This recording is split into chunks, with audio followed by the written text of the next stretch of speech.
Cable 10 Live, I have Liesa Cianchino, who is actually an advocate for the stopping of fluoride in water, actually, here in Peel. Liesa, thank you for joining me today. Thank you very much for having me. Very important issue. I think we should definitely talk about it on the show. And just give me a bit of a background about the work you do in fighting the good fight. Okay, if I could just share with you how I first learned about fluoride. It was back in 2009, I was diagnosed with breast cancer. We were working in the community to stop the power plant at the time. And I remember holding up the signs that said, stop the power plant, and I wish I had known about the cancer because I would have said, stop the cancer. So as I began to research information about the cancer diagnosis, I actually came to learn about vitamin D, and I'll only share that because I put a lot of energy into learning about the importance of vitamin D. I didn't know that I was deficient. And so I really went on a journey to help my family and help myself to be educated.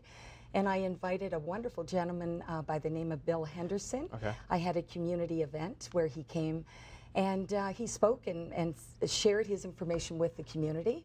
So what ended up happening as I was learning about that, my son, one day while I was working on the computer, he asked me if I needed anything. He hollered from the other room, and I said, yes, I would like bring me a tall glass of water. Okay. I remember the day so vividly. Okay. And so he brought me, and I didn't want a small glass, I wanted a tall glass of water. And when he brought it to me, he carried it to me. And this is the honest to goodness truth. My eyes welled up, and I looked at him, and I said, Matthew, maybe there's something in the water. And he looked at me a little puzzled, because I think he was trying to think that I was trying to say that the floor, or the water was causing my cancer. Yeah. So I looked at him and I said, oh, no, I'm not telling you that it's the cancer, the water caused my cancer. I said, Matthew, I'm just worried about the water. Maybe there's something in the water. Okay. When I mentioned that to him, he then said, Mom, I learned something about water fluoridation. And he didn't have a lot to share, but he said, and it's not what you think it is. And I said, well, water fluoridation is good for you because it helps, prevent dental cavities. Yeah. Yes. So that's all I thought, and that's all I knew. So after he left the room, of course, I went on the computer, and everything else was just put aside. Definitely. And I started to research the fluoridation issue. And I have to say, it took me a long time before I could actually believe what I read was true. So you know how they say, you don't always want to go to the computer and learn from the internet because it's not that good. But I have to say, the internet is a wonderful highway for us to educate ourselves. So that was the beginning journey that I had. And so as I learned, then and just if I can share as well that I think is important, that my upbringing was one that my father, who passed away 6 years ago, he brought us up as a family. There's 4 siblings, and he brought us up with knowing that if you learn something and if it's not right, you need to, like if something's wrong, pardon me, you need to fix it. Yeah, so exactly. My attitude in life has always been that way. If I've seen something or if it's not right, then I need to right it. So that really is the beginning of my journey, so I haven't looked back since. And as a cancer patient, when I was going through cancer, the last thing I needed was an issue or something else. I needed to take care of myself. Exactly. But you know what, it's funny, when we have something deep in our heart and we feel something, it's very difficult, because my husband and my family would say, why are you putting all this time? It's not your job. This is the job of the governments, the leaders, and our municipal governments. So why are you putting the time? And I just knew in my heart it was something I had to follow.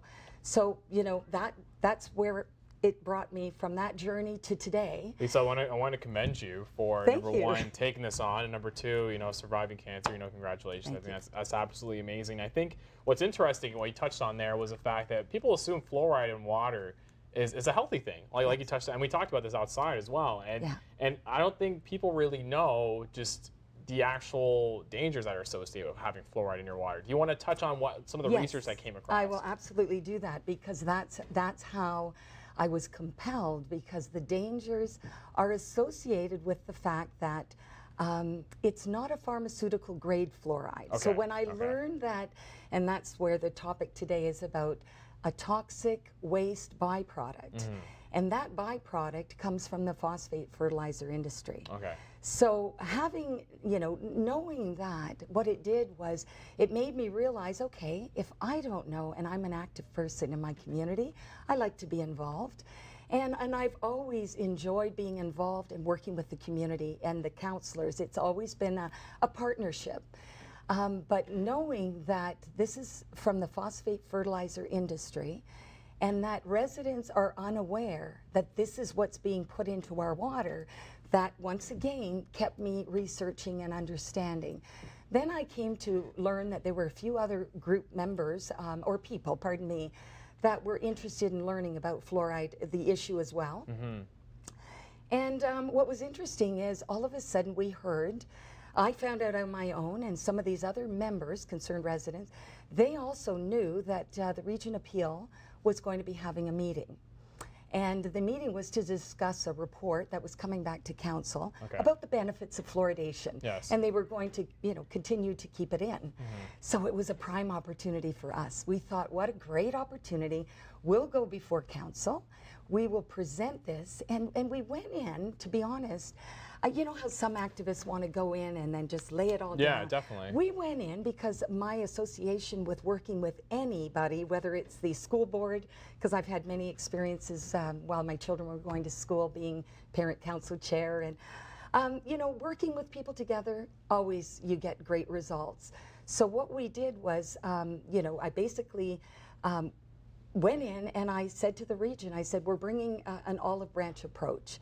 And by doing so, we wanted to alert them because we felt that perhaps the counselors didn't know what was really happening. And so that is what happened. So we thought by sharing that it's a toxic byproduct, that it's causing adverse health effects, then they need to be alerted of that. So we gave them all the documentation. We have Dr. Hardy Lineback, who is instrumental. He's helped us incredibly. In my first delegation, I used a lot of his information. So it's coming from an expert. Dr. Lineback was the head of preventive dentistry at University of Toronto. So he changed his mind. He used to believe that fluoride was good for you in the drinking water until he also learned that it isn't what we think it is. I just want to throw some stats here. And again, I like to commend you and your team for actually putting this up front to the City Appeal. But for example, I'm seeing here that now Hamilton, London, Toronto, Peterborough, and Oshawa are working towards halting fluoridation. And as well as Ontario is the most heavily fluorided province at 75.9%. We actually got to cut to commercial break. When we get back, we'll chat more about this, as well as the upcoming event that you have on the 18th? Yes, sorry.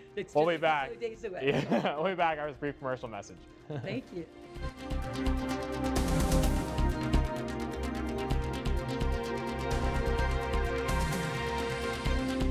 We are back here on Cable 10 Live. Thank you very much for joining us. I'm your host, Nanwa. I'm joined by Liesa Cianchino, who is a founding member of the Worldwide Alliance to End Fluoridation. Liesa, thank you for joining me. A very intriguing conversation. I just want to actually, you gave me a pretty impressive document that has a couple of stats related to fluoride and just the impact it's having on our tap water. And some of these include most developed countries do not fluoridate their water. Fluoridated countries do not have less tooth decay than non-fluoridated countries. One that really stood out to me was 40% of teenagers show visible signs of fluoride overexposure. And that's in the U.S. That's in the U.S., yes. And fluoridation is not a natural process. It's very evident why you've chosen to fight this good fight that I mentioned before in the previous segment. But just what what's the impact been on the Region Appeal? Well, I'm glad you asked that question because what we find is that we have the Ontario Dental Associations, we have the Minister of Health, we have Health Canada, we have many organizations that support fluoridation. So, their message has been from the get-go, from when fluoridation started. In the Region Appeal, it's 60 years. But fluoridation started back in, 68 years ago. So that's a long time.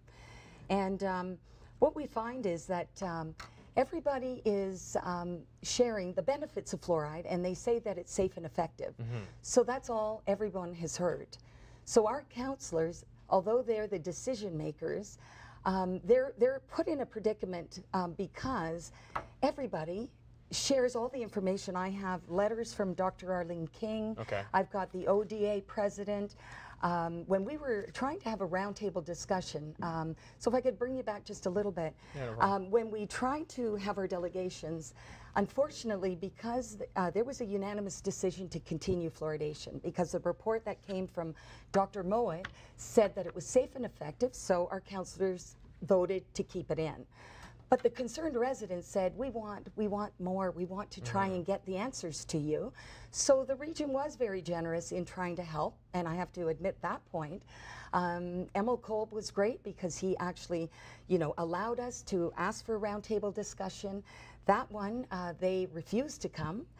And everyone they were not surprised because they said they won't come. And people have been challenging this for many years. So, Peel Region isn't the first community. But I'm one of those people that is a very positive person. I said, well, let's give it a try. Then, unfortunately, we couldn't have that roundtable, so we proposed a second roundtable because we felt it necessary. Based on the resolution, we felt that we would really like to do this, so we could bring our experts to share all of the information we have, and that would be the only way they could relate to what we're trying to share. So unfortunately, that didn't transpire. But they asked if we would agree to submit questions. And unfortunately, that's not what we wanted, but we agreed. Okay. So I believe I submitted 25 questions, or probably close to 30 questions. And so those went out. And but the key is, and maybe you could read what our key question is there. In compliance with the National Sanitation Foundation Standard 60, do you have the toxicological studies in your possession that verify the safety of the chemical additives used to fluoridate Peel Region's municipal drinking water? Please provide our group with the studies. Did you get an answer to that? Thank you. And this is exactly what we're trying to say right from the beginning. When we left the meeting back April 28th, 2011, we said we want proof that what you're using, this industrial toxic byproduct, is safe for human consumption, because we know we've got the EPA documents that actually Dr. Masters wrote EPA, the Environmental Protection Agency, seeking empirical studies. There are no studies, which is quite shocking. So there are no studies done on the toxic chemicals that are being put into our drinking water. I certainly feel like you're engaging the right stakeholders, and I think that's really interesting, is the fact that, if there aren't studies put in place, I think that's where you kind of have to come in and create those resources, right? And I think that's what's very important. Is that the goal with the actual event that you have coming up on Wednesday? Actually, what's happening right now, because we've been asking for the studies and we've not received them, and many communities, like Ireland, is actually fighting it right now. They're bringing it to the High Court. In Israel, they've got a $4 billion lawsuit there. So really, we're not the only ones asking for the studies. So bottom line, what we're trying to say is, until you can prove safety of these chemicals that you're using to put into our drinking water for the sole purpose of medicating us and for the prevention of dental caries, if you can prove the safety for human consumption, then that's all we're asking for. But unfortunately, there are no studies. You're actually making me scared to drink my own water right here. Well, you know what? I'm paranoid officially now. Do you know what? But what is important is that it is education. That's all we're trying to do. No, I agree. And so inviting Dr. Paul Connett, what's happened, we got our responses. I sent the questions out on so he's June actually the 5th. He's written a book about this? No, he has written a book. Okay, it's a case against fluoride with Dr. James Beck as well. Excellent. And another gentleman, I'm sorry. But my train of thought was on when we sent the questions, as I said, it wasn't what we were looking to do, because there have been many petitions that have been written to our government of Canada. And there's a key person that was very instrumental in helping me at the very beginning. Her name is Carol Clinch. And I've been working with Gilles Perron recently, and Paul Connett has been helping Dr. Connett. So what we did was we sent the questions, but really we know there are no studies. So we are very confident. And so because we've gone to council, we've asked them to listen to us, to try and listen to the experts. What we had to do now is we had to seek out legal counsel. So we do have legal counsel now. And just this past Thursday, I actually wrote a letter to the region, and that is that just went on June the 5th to the region, and the region unanimously agreed to allow our lawyer to present, because that is critical for us. He can then present his findings, but we also have other information that Gilles Parent has shared with us. Liesa, I hate to interrupt. We actually have about a minute left. Do you want to quickly just tell the viewers about the event that's coming up on Wednesday, so we get more support around this amazing cause? I want to thank you once again. Dr. Paul Connett has been invited, so he will be bringing the information to the general public so that we can notify them of the truth. And then that way they can protect themselves and their families. And if they choose to get involved with us, then we need to bring that forward. And our goal is to end fluoridation. And as you said about the Worldwide Alliance, that is something that I am part of, that Worldwide Alliance. But right now, the goal is to work to protect the human health for the region of Peel and our environment. Excellent. Liesa, well, I want to thank you for joining us today for a very informative chat on fluoridation of water. I think I'll never drink water again, but that's okay. until it's clean, until it's fluoride free. Get reverse osmosis. Yeah, exactly. But again, it's how a toxic waste byproduct ended up in our tap water. Discover the real story behind artificial water fluoridation, taking place on this Wednesday, June 18th from 7:30 to 9:30 at the Iona Catholic Secondary School, which is 2170 South Sheridan Way, Mississauga, Ontario. Liesa will be there in full spirits. Thank you very much again. Thank you. And may I just add, on the 26th, anybody watching today, we encourage you, if you already know about the issue and you'd like to come, we encourage you to join us at City Council. Definitely. So that we can support our lawyer, who's done a tremendous amount of work. For sure. And we're very excited, to bring this information. Thank you very much, Liesa. Thank you. Good luck with everything. For having me. And then we'll be back after this brief commercial message. Thank you.